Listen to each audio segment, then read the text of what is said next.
ఆకాశవాణి ప్రాంతీయ వార్తలు చదువుతున్నది సుగుణ. ముఖ్యాంశాలు. ఆంధ్రప్రదేశ్లోని విజయనగరం, శ్రీకాకుళం, విశాఖపట్నం జిల్లాల్లో ఈరోజు కేంద్ర మత్స్యశాఖ మంత్రి పరశోత్తం రూపాల, సమాచార ప్రసార శాఖ సహాయ మంత్రి ఎల్ మురుగన్ పర్యటిస్తారు. అనంతపురం జిల్లాలో ఈరోజు నిర్వహించే వికసిత్ భారత్ సంకల్పయాత్ర కార్యక్రమంలో ఆంధ్రప్రదేశ్ గవర్నర్ ఎస్ అబ్దుల్ నజీర్ పాల్గొంటారు. తెలంగాణ పబ్లిక్ సర్వీస్ కమిషన్ను యూపీఎస్సీ తరహాలో పటిష్టమైన వ్యవస్థగా మార్చాలని నిర్ణయించినట్లు ముఖ్యమంత్రి ఏ రేవంత్ రెడ్డి వెల్లడించారు. ఆంధ్రప్రదేశ్లో క్రీడలకు తమ ప్రభుత్వం ప్రోత్సాహమిస్తోందని రాష్ట్ర క్రీడా శాఖ మంత్రి ఆర్కే రోజా తెలిపారు. సంక్రాంతి దృష్ట్యా ప్రయాణికుల కోసం ప్రత్యేక బస్సులను నడపనున్నట్లు తెలంగాణ రాష్ట్ర రోడ్డు రవాణా సంస్థ టీఎస్ఆర్టీసీ ఎండీ వీసీ సజ్జనార్ తెలిపారు. వార్తల వివరాలు. కేంద్ర మత్స్యశాఖ మంత్రి పరశోత్తం రూపాల, సమాచార ప్రసార శాఖ సహాయ మంత్రి ఎల్ మురుగన్ ఆంధ్రప్రదేశ్లోని విజయనగరం, శ్రీకాకుళం, విశాఖపట్నం జిల్లాలో ఈరోజు పర్యటించనున్నారు.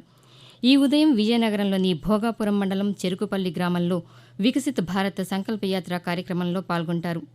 అనంతరం విజయనగరం జిల్లాలోని పూసపాటిరేగ మండలంలోని చింతపల్లి గ్రామంలో మత్స్యకారులతో సమావేశమవుతారు. అలాగే శ్రీకాకుళంలోని బుడగత్తలపాలెం గ్రామంలో 10వ విడత సాగర్ పరిక్రమ కార్యక్రమంలో పాల్గొనున్నారు. కాగా సాగర్ పరిక్రమ కార్యక్రమంలో 100 ప్రదేశాల సందర్శన పూర్తయిన సందర్భంగా విశాఖపట్నంలో ఈ సాయంత్రం నిర్వహిస్తున్న సాంస్కృతిక కార్యక్రమంలో మంత్రి పరశోత్తం రూపాల పాల్గొంటారు. ఆంధ్రప్రదేశ్ గవర్నర్ ఎస్ అబ్దుల్ నజీర్ ఈరోజు అనంతపురం జిల్లాలో పర్యటించనున్నారు. అనంతపురం జవహర్లాల్ నెహ్రూ సాంకేతిక విశ్వవిద్యాలయం 13వ స్నాతకోత్సవంలో ఆయన పాల్గొంటారు. అనంతరం మధ్యాహ్నం బుక్కరాయ సముద్రంలో నిర్వహించే వికసిత్ భారత్ సంకల్పయాత్ర కార్యక్రమంలో గవర్నర్ పాల్గొంటారు.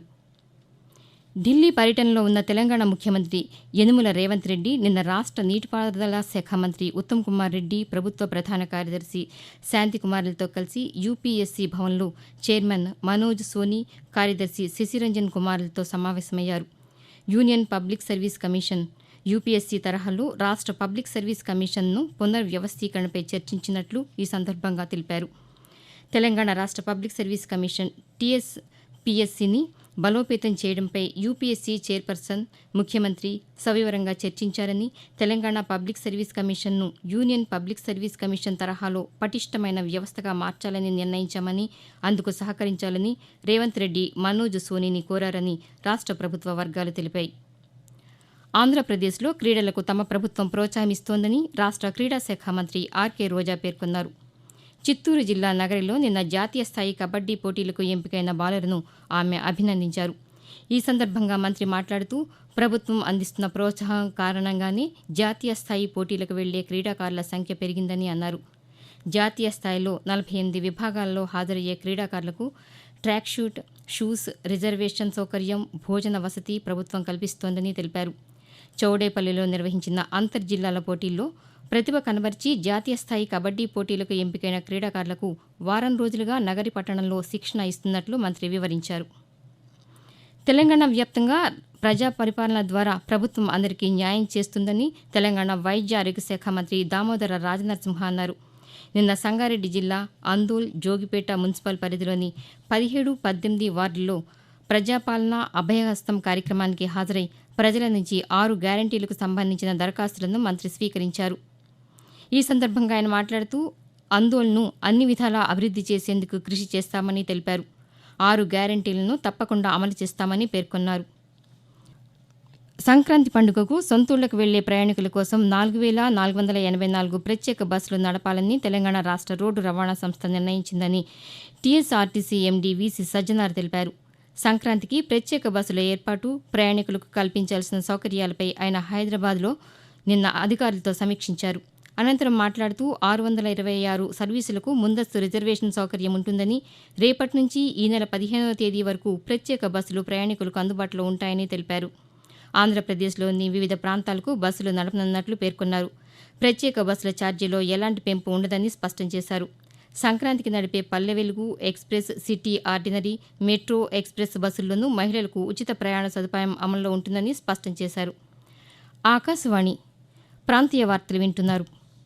గత 5 ఏళ్లలో ఆంధ్రప్రదేశ్లో అభివృద్ధి కుంటుపడిందని, రాష్ట్రంలో ఎక్కడా సుపరిపాలన లేదని తెలుగుదేశం పార్టీ అధ్యక్షులు నారా చంద్రబాబు నాయుడు విమర్శించారు.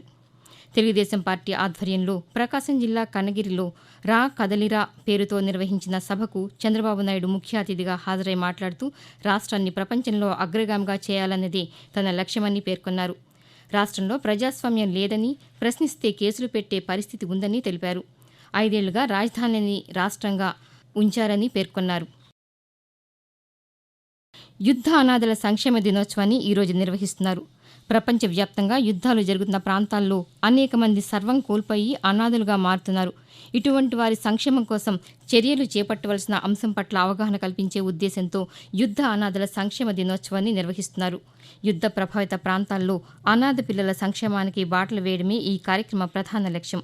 ప్రస్తుతం రష్యా, ఉక్రెయిన్, ఇజ్రాయెల్, గాజా దేశాల మధ్య జరుగుతున్న సంఘర్షణలు యుద్ధ అనాథల సంక్షేమ దినోత్సవ నిర్వహణలోని ప్రాధాన్యతను తెలియజేస్తున్నాయి. తెలంగాణ వ్యాప్తంగా పెండింగ్ ట్రాఫిక్ చలానాల చెల్లింపునకు వాహనదారులకి 10వ తేదీ వరకు మాత్రమే గడువు ఉందని హైదరాబాద్ నగర ట్రాఫిక్ అదనపు సిపి ఎం విశ్వప్రసాద్ తెలిపారు. వాహనదారులు ఈ అవకాశాన్ని సద్వినియోగం చేసుకోవాలని సూచించారు. సైబర్ నేరస్తులు నకిలీ వెబ్సైట్లతో వాహనదారులను మోసగించే ప్రయత్నం చేస్తున్నారని, చలానాల చెల్లింపులో ఎలాంటి సందేహం ఎదురైనా 04078525221 మరో నంబర్ 8712661690 నంబర్లో సంప్రదించాలని తెలిపారు. Mee Seva, Paytm, T wallet, net banking ద్వారానూ చెల్లింపులు స్వీకరిస్తున్నట్లు వివరించారు. తెలంగాణలో కొత్త హైకోర్టు కోసం 100 ఎకరాల భూమిని కేటాయిస్తూ తెలంగాణ ప్రభుత్వం జీవో జారీ చేసింది. రంగారెడ్డి జిల్లా రాజేంద్రనగర్లో ఉన్న 100 ఎకరాలను హైకోర్టు ప్రాంగణం కోసం కేటాయిస్తున్నట్లు జీవోలో పేర్కొంది. క్రిందటి నెలలో హైకోర్టు ప్రధాన న్యాయమూర్తి అలోక్ ఆరాధే, పలువురు హైకోర్టు న్యాయమూర్తులు హైదరాబాద్లో ముఖ్యమంత్రి రేవంత్ రెడ్డిని కలిశారు. ప్రస్తుతం ఉన్న భవనం శిథిలావస్థకు చేరుకోవడంతో కొత్తది నిర్మించాల్సిన అవసరం ఉందని ప్రభుత్వం దృష్టికి తీసుకువెళ్లారు. ఈ మేరకు రాష్ట్ర ప్రభుత్వం నూతన హైకోర్టు నిర్మాణానికి భూమిని కేటాయిస్తూ ఉత్తర్వులు జారీ చేసింది.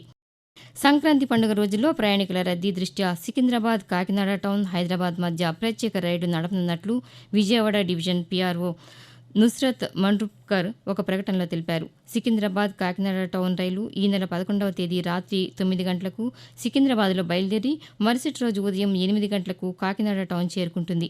తిరిగి ఈ నెల 12వ తేదీన సాయంత్రం 5:40 కాకినాడ టౌన్లో బయలుదేరి మరుసటి రోజు ఉదయం 5:55 సికింద్రాబాద్ చేరుకుంటుందని తెలిపారు. అంధుల కోసం ప్రత్యేక లిపి సృష్టించి వారికి జ్ఞాన మార్గాన్ని ప్రసాదించిన మహనీయులు ఫ్రెంచ్ విద్యావేత్త లూయిస్ బ్రెయిలీ వర్ధంతి ఈరోజు. ఈ సందర్భంగా అంధుల కోసం ఆయన చేసిన విశిష్ట సేవలను ప్రపంచవ్యాప్తంగా ప్రజలు స్మరించుకుంటున్నారు. 1809 జనవరి 4వ తేదీన ఫ్రాన్స్లోని క్రూవేలో జన్మించిన బ్రెయిలీ తన పరిశోధనల ద్వారా అంధులకు ప్రత్యేక లిపి సృష్టించి విప్లవాత్మకమైన మార్పుకు నాంది పలికారు. అతి కీలకమైన అంశాన్ని శోధించి ఎందరో చూపులేని వారికి ఆరాధ్యులైన బ్రెయిలీ 1852 జనవరి 6వ తేదీన 43 ఏళ్ల వయసులో కన్నుమూశారు. ఆంధ్ర సారస్వత పరిషత్, చైతన్య విద్యా సంస్థలు సంయుక్తంగా నిర్వహిస్తున్న అంతర్జాతీయ తెలుగు మహాసభలు నిన్న రాజమహేంద్రవరంలో ప్రారంభమయ్యాయి. ఈ నెల 7వ తేదీ వరకు 3 రోజుల పాటు జరగనున్న ఈ మహాసభలను ఛత్తీస్గఢ్ గవర్నర్ బిశ్వభూషణ్ హరిచందన్, విశాఖ శారదా పీఠాధిపతి స్వరూపానందేంద్ర సరస్వతి ప్రారంభించారు. ఈ సందర్భంగా స్వరూపానందేంద్ర సరస్వతి మాట్లాడుతూ తెలుగు భాష అతి పురాతనమైందని, 2500 ఏళ్ల నాటి చరిత్ర ఉందని పేర్కొన్నారు. తెలుగు భాషాభివృద్ధికి ఉభయ తెలుగు రాష్ట్రాల ప్రభుత్వాలు కృషి చేయాల్సిన అవసరం ఉందని తెలిపారు. ఆకాశవాణి ప్రాంతీయ వార్తలు ముగించే ముందు ముఖ్యాంశాలు మరోసారి. ఆంధ్రప్రదేశ్లోని విజయనగరం, శ్రీకాకుళం, విశాఖపట్నం జిల్లాల్లో ఈరోజు కేంద్ర మత్స్యశాఖ మంత్రి పరషోత్తమ రూపాల, సమాచార ప్రసార శాఖ సహాయ మంత్రి ఎల్ మురుగన్ పర్యటిస్తారు. అనంతపురం జిల్లాలో ఈరోజు నిర్వహించే వికసిత్ భారత్ సంకల్ప యాత్ర కార్యక్రమంలో ఆంధ్రప్రదేశ్ గవర్నర్ ఎస్ అబ్దుల్ నజీర్ పాల్గొంటారు. Telangana public service commission UPSC తరహాలో పటిష్టమైన వ్యవస్థగా మార్చాలని నిర్ణయించినట్లు ముఖ్యమంత్రి రేవంత్ రెడ్డి వెల్లడించారు. ఆంధ్రప్రదేశ్లో క్రీడలకు తమ ప్రభుత్వం ప్రోత్సాహమిస్తోందని రాష్ట్ర క్రీడా శాఖ మంత్రి ఆర్కే రోజా తెలిపారు. సంక్రాంతి దృష్ట్యా ప్రయాణికుల కోసం ప్రత్యేక బస్సులను నడపనున్నట్లు తెలంగాణ రాష్ట్ర రోడ్డు రవాణా సంస్థ టీఎస్ఆర్టీసీ ఎండీ వీసీ సజ్జనార్ తెలిపారు. ఆకాశవాణి ప్రాంతీయ వార్తలు ఇంతటితో సమాప్తం.